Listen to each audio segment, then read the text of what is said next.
Любопытное произведение под названием «Вопрос». Бабы дуры или нет? Вот загадка века.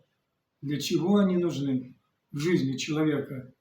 Ищем в Библии ответ на вопрос фатальный.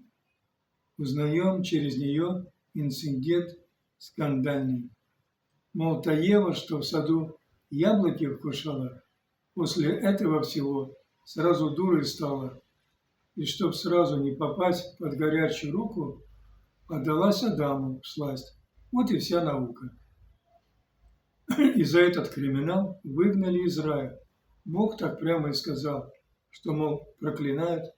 И куда деваться ей? Дерево познания запретило говорить про такие знания.